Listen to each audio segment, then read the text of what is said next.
So that means we can't chit chat. I have people coming in Great. and joining us.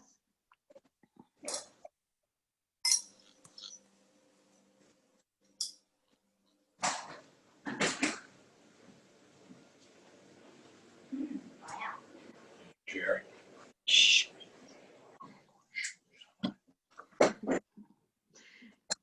You can chit chat. I can always edit it out. It's okay. Okay. Good morning, Terry. Good morning, morning. Lisa, Nina. Good morning.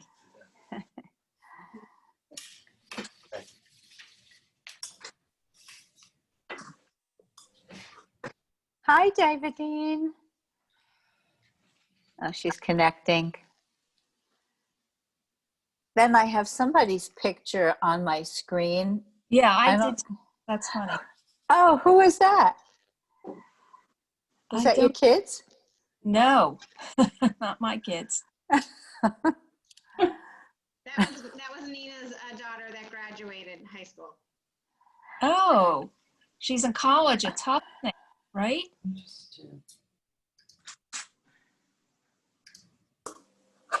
Hi, Davidine. Hi, everybody.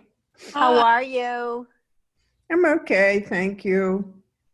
How's Stuart? Hanging in? Yep. Yep. Oh, hi, Stuart. Good to hear your voice. That's all I'm showing. That's all you're showing. Well, Davidine has other intentions. You look great. Hi. Thank you so much. Good to see you. You're funny, Ann. I love you. I love you too. But you know that.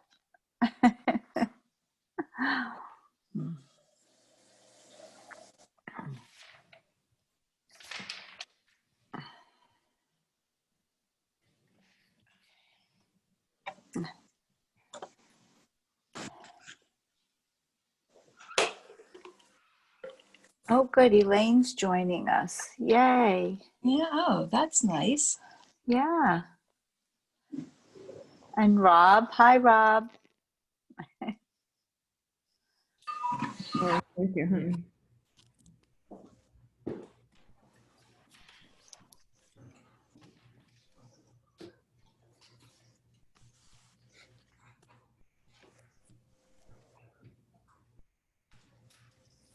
Well, I want to thank everybody for joining us this morning. It's nice to see everybody online. And I know most of us don't have children that are currently in the elementary grades, but maybe we're watching grandchildren or taking care of other children during this COVID period. So I'm hoping that you'll be able to learn something from this half-hour session this morning. Do you think that we should start or should we wait a few minutes? No, I think we should get started because maybe people have questions and we're going to run out of time. Okay. So we have, just for your information, 11:45 is like the cutoff. Okay. So we have a few extra minutes Okay. just in case we run over. Okay. 10:45. Yeah, 10:40.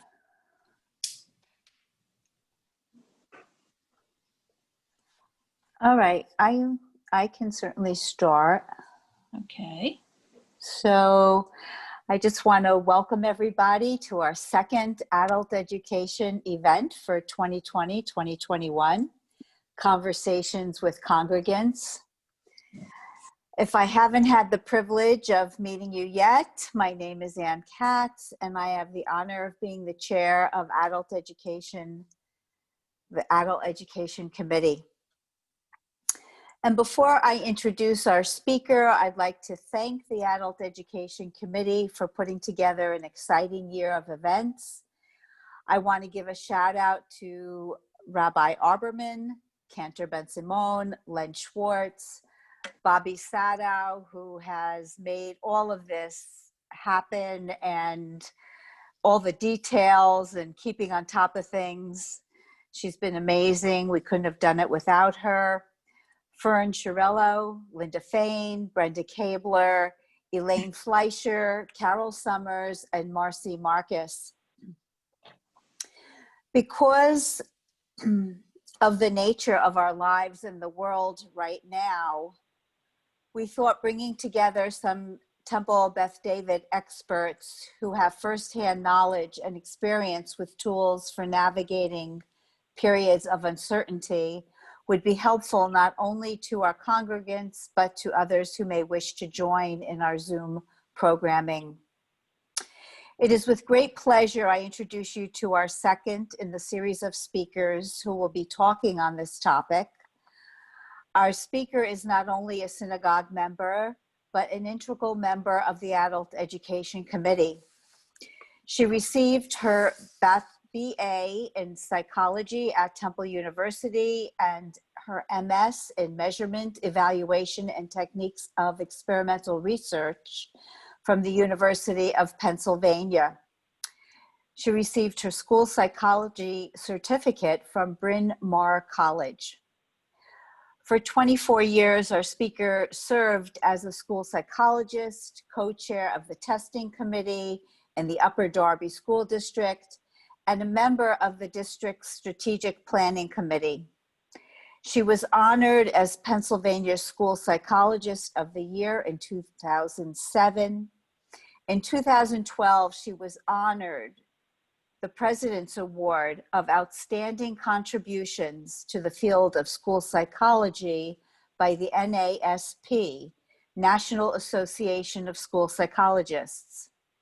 She served NASP as co-chair of the Multicultural Affairs Committee and held the position as chair of the Children in Transition Subcommittee. She was a contributor to the 2015 Best Practices in School Psychology, serving as the lead author for the chapter on working with homeless students in schools. Most recently, she was an adjunct faculty member at Immaculata University. Thank you. Without further delay, it is my pleasure to introduce Brenda Kabler, presenting tools for periods of uncertainty. And if you have any questions while Brenda's speaking, you can either type them into the chat at the bottom of your screen, or she will be pausing periodically for questions, and you can just raise your hands and we will call on you. Brenda. Thank you very much, Anne. I want to thank Bobby for inviting me to speak this morning and the Adult Education Committee for sponsoring this session this morning. Lisa Schulman, Dr. Lisa Schulman, had done our first presentation as one of our psychologists, and I know that Nina Kesselman will be following me in October. So I hope that you'll join us then. Lisa presented a wonderful session, and I'm pleased to be able to follow in her wonderful footsteps. This morning, we're really looking at issues with regard to children returning to school during this COVID period. And the opening of school this year has certainly presented both parents and children with many questions, but few definite answers. A month before school was due to open, few school districts had decided whether buildings would fully open, present hybrid class learning situations, or have virtual class settings. Somebody needs to mute, I believe, because I'm hearing some background noise. Thank you.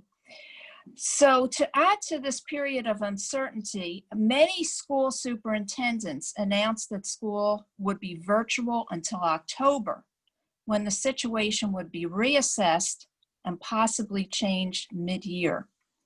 This announcement made in many cities across the United States have left parents and caretakers and grandparents wondering how to plan for this school year. so that grandchildren or children could continue to learn the required grade level curricula and yet be safe during these challenging times. In preparing for this presentation, I had an opportunity to speak with some parents of preschool children, elementary and middle age school students, high school age students, and even some college-bound children. I heard that keeping children safe and well, COVID-free, is the primary concern of all parents and caretakers. The second area of concern with regard to school is assuring that children have an opportunity to learn in the best possible safe environment with supports when needed. Finally, parents want guaranteed exposure to grade level skills and content so that children don't lose time and don't miss instruction that they would have in a traditional school-based learning situation. In Palm Beach County, I know that schools, public schools, remain virtual for the present time. However, private schools may be presented in a hybrid way or even full open classrooms. I have tried to provide some information during this session that will give tips and helpful information to both parents and caretakers whose children are learning at least partly at home and regardless of their age. So I welcome all questions. I'd like to open this session up for discussion. And my hope is that you'll volunteer your concerns during this presentation.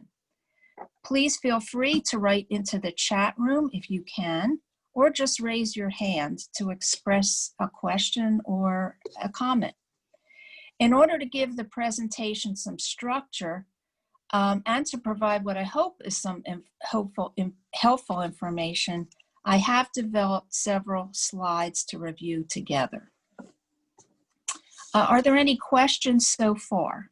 You would have to unmute in order to ask your questions. Nina has one. Nina, Okay. unmute. Oh. Palm Beach County is starting back in a week in person for all those kids that choose to do that. I see. So there is a choice parents have to make then as to whether there be virtual learning or classroom learning. And I know in my daughter's high school, about 63% of the kids, I read it in the newspaper, are choosing to go back, and the rest are choosing to stay home. That's really interesting. So when they go back, is it likely to be a scenario very similar to pre-COVID periods? No. Okay. So I believe they're all going to have to bring their iPad or their laptop, because the teacher is going to have to teach kind of to the computer for all the distance learners. Uh-huh. And the kids in the classroom, you know, the teacher's obviously going to be there, but the teacher has to wear two hats, right? And be the teacher for the distance Sure. kids and the in-person kids. So I'm sure that's going to be a challenge for both the kids and the teacher, because it's going to be very different. I don't think the teacher is going to be able to get up and walk around, you know, like they used to, because also of the social distance. The kids are going to have to wear masks. I'm not sure how they're going to do lunch. Yes. I'm not sure how they're going to do high school with all the, you know, kids have all different classes. But yeah. Yeah. Well, I've read in the paper. Now I'm in Pennsylvania right now, so I'm reading Oh, okay. the local Pennsylvania, Okay. Philadelphia area news. And what I'm hearing is that teachers will move rather than the students between classes, if that's possible. Now, I know high school, it's a different story, but that's what they're expecting in middle school, is to keep the children in one place. If the children are a certain team, the teacher will come to those children. So Look, this is a really unprecedented school year, certainly for everyone, parents, children, anyone involved with teaching and learning. We're all having to be very flexible in order to get through this school year.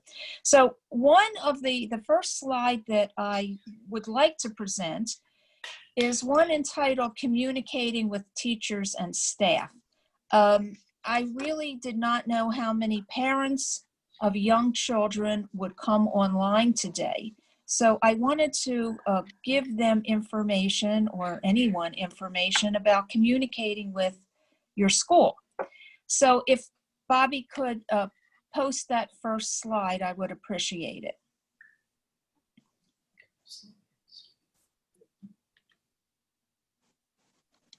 Bobby? Oh, I'm not sure. Are you not seeing it?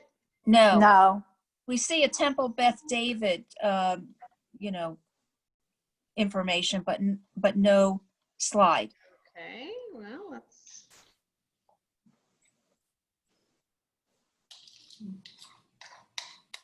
Well, while you're getting that up, I will move along, okay? The first thing I think is really important, oh, there we go, is reaching out to school staff. And when I say school staff, I'm including administrators, counselors, school psychologists, any therapists that children may have an ongoing need for, and take the time to introduce yourself and your child.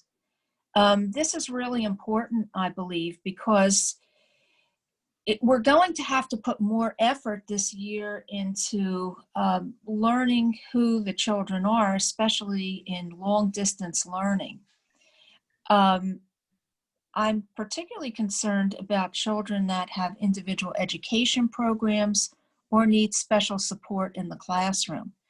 So if you're emailing your teacher, or have your children email your grandchildren's teachers, make sure that they include information about the child's strengths, especially at home, working long distance in this learning environment, and their weaknesses, because you're seeing things that a teacher in a classroom might see, but with long distance learning, it's very hard to pick up. So I hope that people will reach out and give information about the child's strengths as well as their weaknesses. And if a parent is noticing that a child is having particular difficulty, that should also be included in the email. Ask for help is important. Parents need to ask for help if there is something going on, and if there is something happening in the home that will affect a child's learning or ability to learn. My concern would be job loss, particularly in this difficult environment.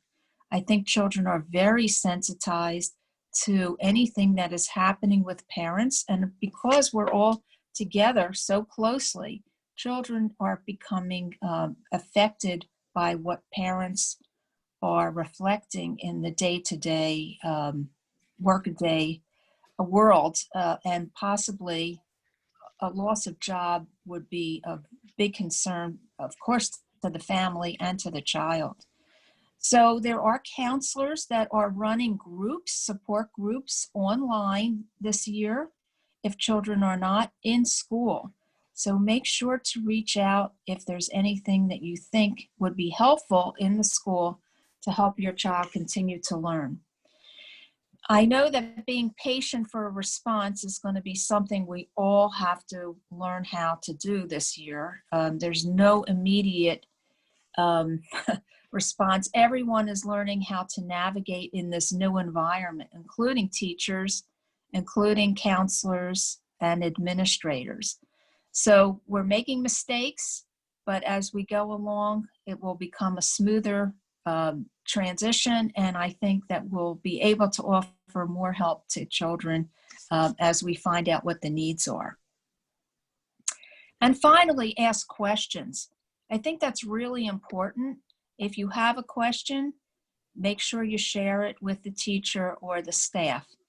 And because this is a Jewish learning event, I'd like to tell a short story about a rabbi that lived in the 14th century, who was a Hebrew writer and lived in the area of France known as Provençal. His name was Joseph ben Abba Mari ibn Caspi. And he was taking a long trip prior to his leaving. He wrote his 12-year-old son Solomon a very instructive letter saying, and I quote, "Don't be afraid to ask if you don't know something." And I think that his comments in that era are very reflective of what we should be doing today. So we finished slide 1 at this point, and I would like to ask for your comments or questions or thoughts about some of these things that are happening in our world, particularly around learning. So please raise your hands, offer a chat, and if nobody has a concern or a question, we can move on to slide 2. Oh, how do you, okay. Yes. All right. So Davidine asked, whoops, it just went away from my screen. Hold on. How do you keep the children that are at home in class? They seem to shout off the camera and mute themselves. That's a great question, and we're going to move on to that topic right now with our second slide. So thank you for asking that. That's a great segue to the next slide, which looks at structure for the learning day at home.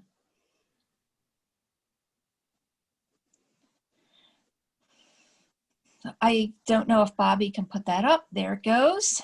Here we go. So what I wanted to try to encourage parents to do is to, or grandparents working with their grandchildren at home, is to really recognize that there is a really scientifically based program for helping children. And I think what I have found with my own grandchildren is that the way the school day is set up is really not conducive for young children to learn easily. Children sitting in front of a computer can really only pay attention for 15 to 25 minutes maximum. And younger children need more physical activity incorporated into their day in order to help them learn better. So they're moving around, they're getting up, doing a little exercise, getting a drink. All of that is really important and instructive. It helps the children focus better. So sitting in their seat for 2 hours, like my first grade grandson is required to do, is not working at all. And I think that the teachers are going to have to hear from both parents and grandparents about what is actually happening in the home, because it's impossible for young children to stay in their seat. They try to have things around their desk to play with. So I encourage whoever is working with children during the learning day to have some stimulating activities on the desk so children can use a squeeze ball, a stress ball, can possibly have a drawing pad and a pencil or a couple pencils so that they can doodle while they're listening. And sometimes that helps children pay better attention. The other thing is focusing your attention on the child as they're learning is also helpful and important. I think that, even older children, I saw in the chat, there's a concern about middle school children. Absolutely. They can sit a little bit longer, but they also need a physical break. So this is what a simulated school day may look like and possibly even be a little more helpful. If you could scroll up, that's it. Thank you. So when we start a school day, we need some time to get connected online. And you need to build a good 15 minutes into the school day, even prior to the school day, in order to get connected easily online. Sometimes there are technical issues on the other end, not your home, but the school's piece. And so we need an extra 15 minutes to get that up and started. And usually the guidance of an adult is important. And then we can go into a seated academic activity. That could be reading, it could be math, it could be language arts, science, or social studies. And normally a 25-minute academic activity is, for young children, the maximum amount of time they can sit. During that period, you may want to get up and move around with your child or grandchild, take a little walk, come back, and then the next academic activity would start. Is there a question? Okay. After a brief break, maybe a short snack, a drink, more academic activity, and then again a break time with additional a short period to get up and move around, and then the next academic activity. So basically what you're seeing is a short academic period of about 25 minutes for young children that could stretch to 50 minutes for a middle school age child. But in between academic activities, there needs to be some physical activity, a break, either eating, drinking, a little short walk, and then coming back. A lunch break, now, what I'm hearing is that the lunch breaks are excessively long, and I'm wondering why. Sometimes they're as long as 2 hours in some school districts. I know that's probably put in place to help teachers prepare for the next academic activity, but it's not helpful for the kids, and it's certainly not helpful for the parents. And if it isn't, we need to express our concern to the school. After the lunch activity, normally there's another academic activity and then the end of day. So what's helpful to remember is that focusing your attention on the child as they're learning helps the child stay focused on whatever activity is being presented. And I think going along with that, we have to be realistic about learning at home. There is evidence to show that online learning is wonderful and can be great for some children, but it is not the best learning environment for all children. So we need to be creative in learning how to present material to children, and possibly at the end of the day, after children have an opportunity to get away from the learning and enjoy their family, it might be helpful to go back and review as parents some of the things that the child learned during the day. Be creative. Brenda, Yes. we do have a comment and question. I have a grandchild that's 8. What if you have the opposite issue? My grandson told my daughter he will have to get up at 3 o'clock in the morning to play Fortnite before he goes to virtual school. To play, I'm sorry, what did he need? Fortnite, it must be a computer game. Yeah, computer game. Well, that there is something to be said for the anxiety that's going on in the homes with kids, and I'd like to address that next in the next slide. I think that children need to know that learning is the work that they do, and during the day they need to be awake and interested, and getting up at 3 in the morning to play computer games is really not what we want them to be doing. But there is a lot of anxiety for children. And there's a lot of anxiety in our environment now for parents as well. Parents are trying to balance work, being a teacher at home, which I would like to emphasize that is not their role. They are support staff to the teachers, but they are not the teachers. And they are not responsible, essentially, for teaching their children. They can provide the environment for learning, but they are not responsible. They are not the traditional teacher. And, I hope that anyone who's listening takes that to heart, because there really is no reason for them to assume that responsibility. But children getting up to play computer games at night, I would encourage parents to make sure the child stays asleep at night, has a normal activity day as if they were going to school, and setting some structure for their school day, even though they may be home learning. However, there are ways to ease anxiety for children about what is happening now in terms of building social bonds outside the home. There are opportunities for teachers to meet students via FaceTime sessions, and I encourage parents to ask for this so that the child connects with their classroom teacher. That can be something that is requested in an email to the staff. There also should be student-to-student communication. So students in the class should be encouraged to video chat or to have socially distant face-to-face meetings. Again, there are educational professionals who can arrange games, movie nights, and time to meet as a class via Zoom.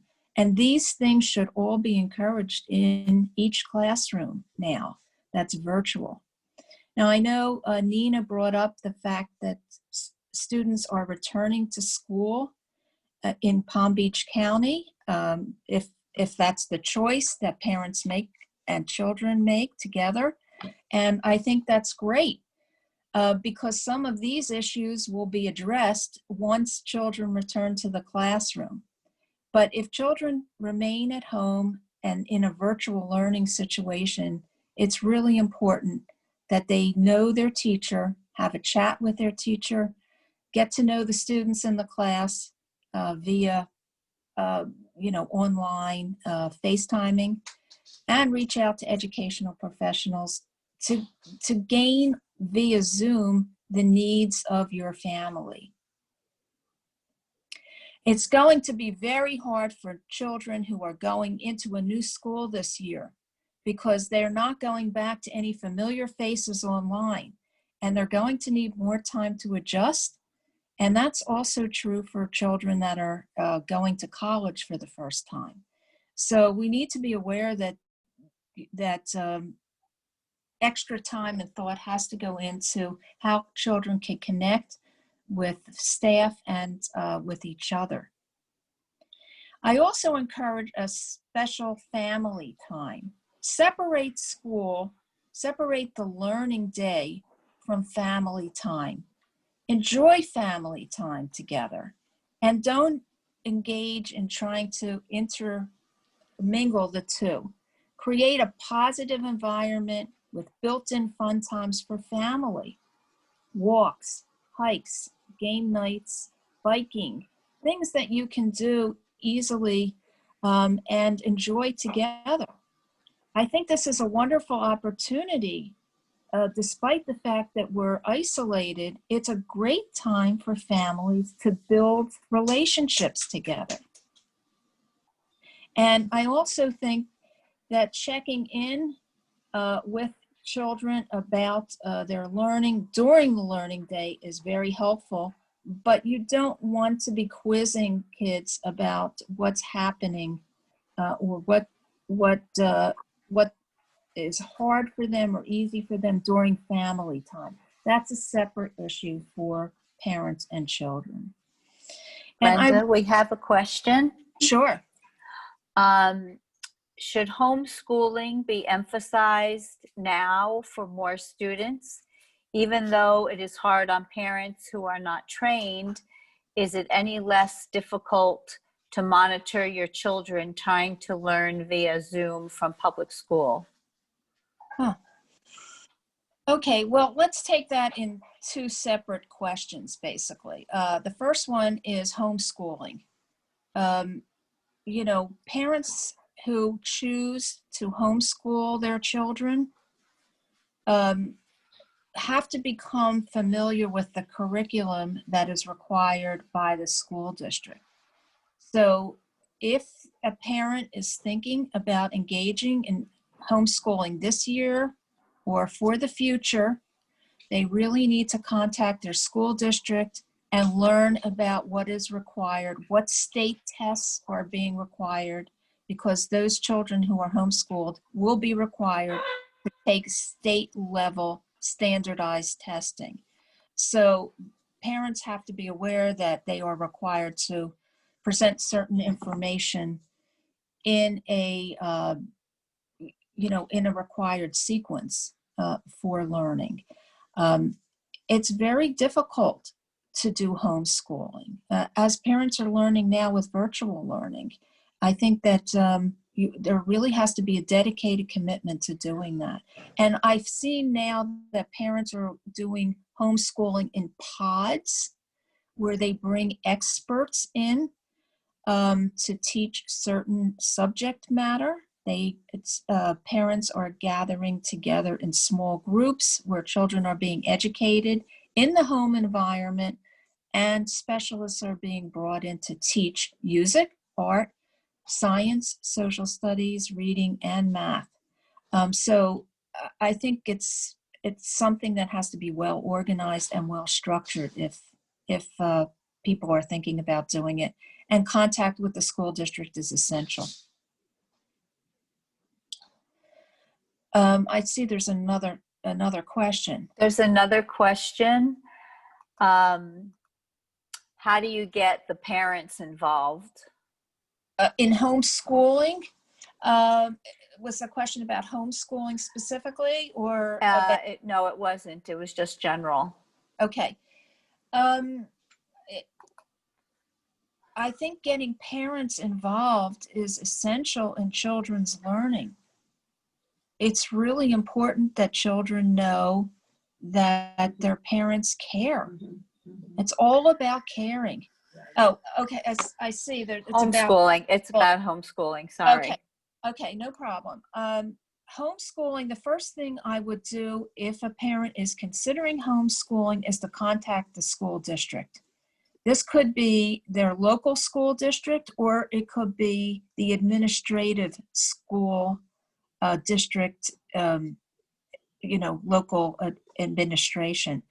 They would need to have a list of required courses that the child needs to be homeschooled to, and the number of times during the year the child would have to be evaluated in terms of the sequenced educational requirements. So a parent really cannot homeschool without educational information. That is essential.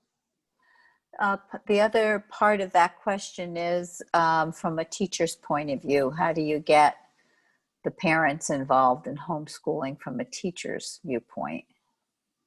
From a teacher's viewpoint, I think there has to be constant contact. If a parent is homeschooling their child, they still need to reach out. And I can present it like this. There are really very positive aspects that the school can offer a child. For example, if a child is being homeschooled and they have special education needs, the child is still allowed to access the support services available to any other child attending a regular public school. So, for example, if a child has speech and language needs, even though that child is being homeschooled, they are able to access public education therapists. And so communication with the school is essential. They are also allowed to access sports, gym programs, and any kind of special education activities that are written into an IEP, an individual education plan. So homeschooling is critical in terms of reaching out to the local school district to access any of those activities. And that's why communication is important, even if you're homeschooling with your local school district. I don't know if that answered someone's question or they need more information. I don't know. Davidine? Davidine? I would like to move on. I see we're running out of time, unfortunately.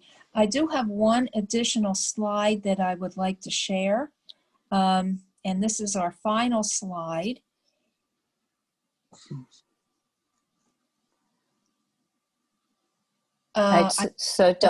Davidine just wrote, my daughter is a teacher for her.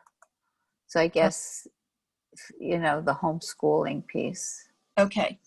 Well, certainly having the educational training would be helpful during homeschooling, but I also think the communication with the grade level teacher for her child would be critical, especially if they need access services.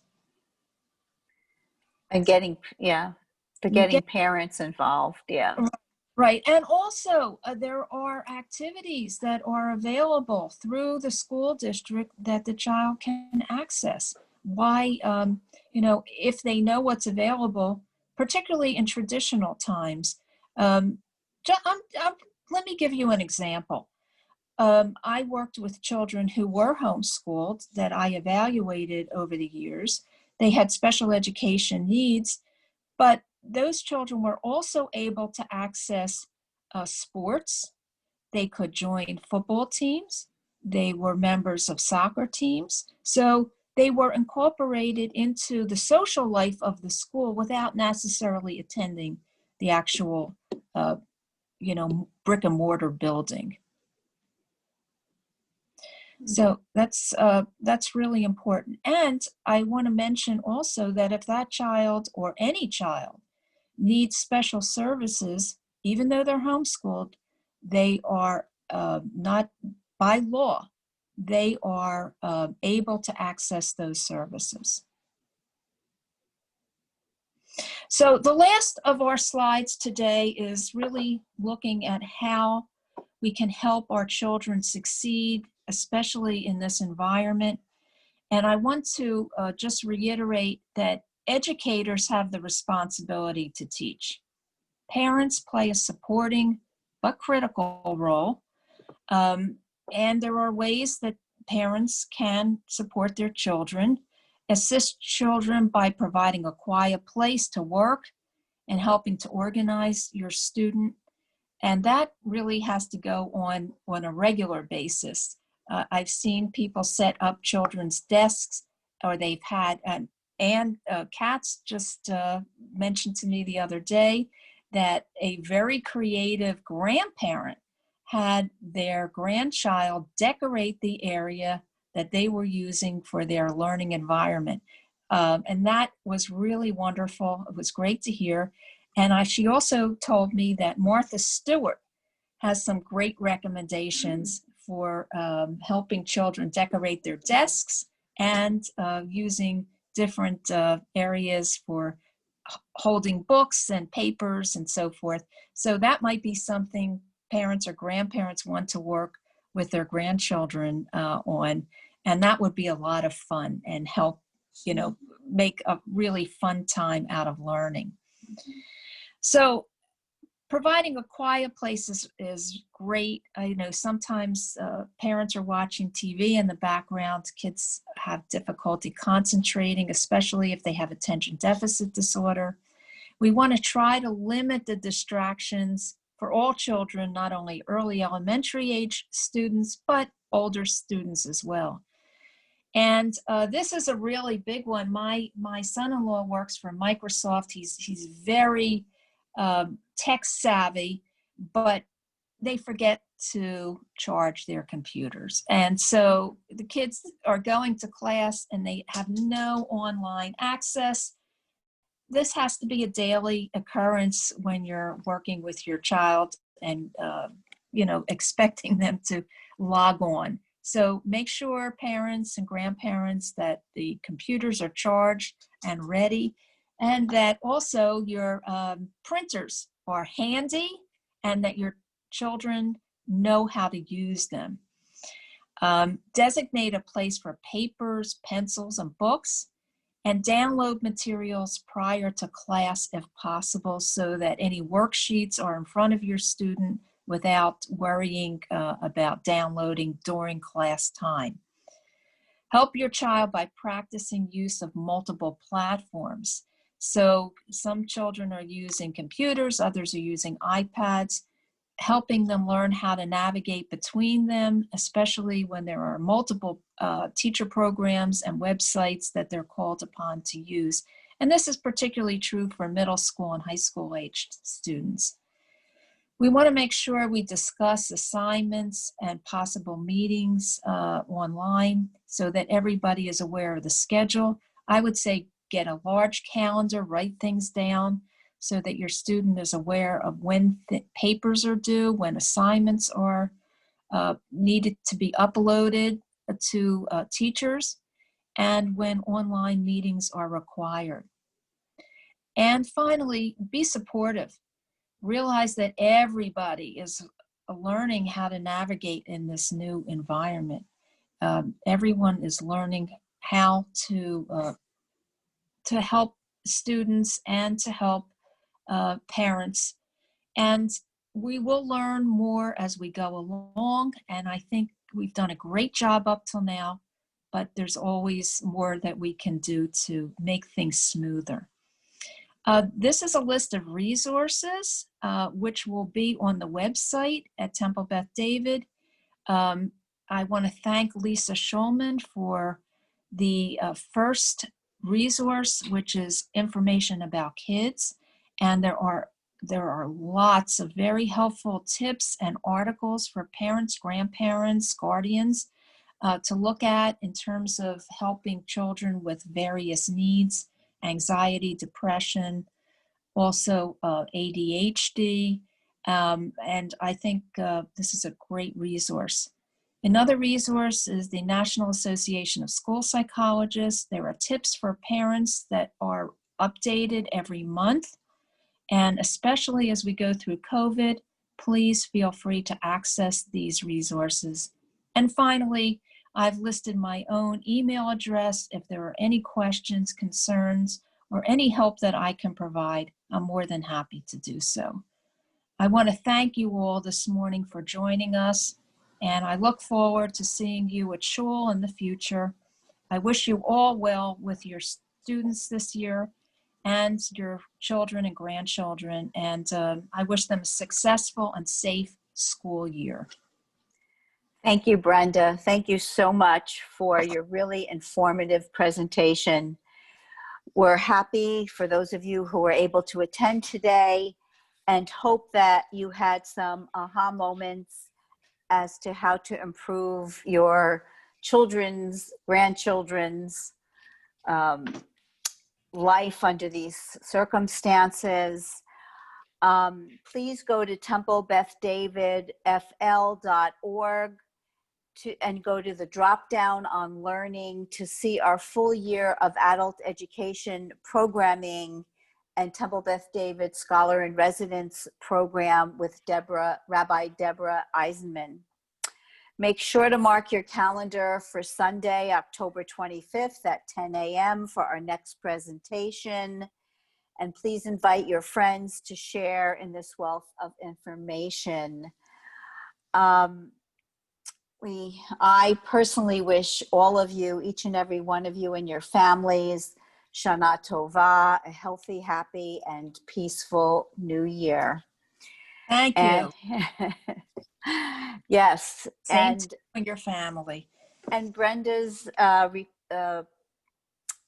presentation today, as well as Lisa's presentation, will be up under the adult education tab on the website. Thank So you. if any other questions or comments, just unmute yourself. Thank you so much, Brenda. I was listening. I couldn't get on very early because I had to help Lila with religious school. But I'm so glad that we are going to have these accessible on our website, because I think that there are lots of parents that I know, like mom friends, that are dealing with virtual learning, even across the country, not only in Florida. And I think that these lectures will be helpful for them, but I know that they weren't available this morning to watch. So thank you for all that you guys are doing. Even if it's not a huge group here, it doesn't mean that your lectures are not going to be viewed. So keep that in mind, because I've been doing this now for nearly 7 months, and sometimes it'll only be like 3 people, but then the views in a couple of days will be 49, 59. So There's no thank question. you so much. Thank you. Thank you. That was very informative. Thank you. Yes, thank you very much. And Lashana Tova. Hoshana Tova. Thank you very much. It was very informative. I will pass it on all to my daughter. And you're doing a terrific job. And Lashana Tova to everyone. Thank you. Thank you. And same to you.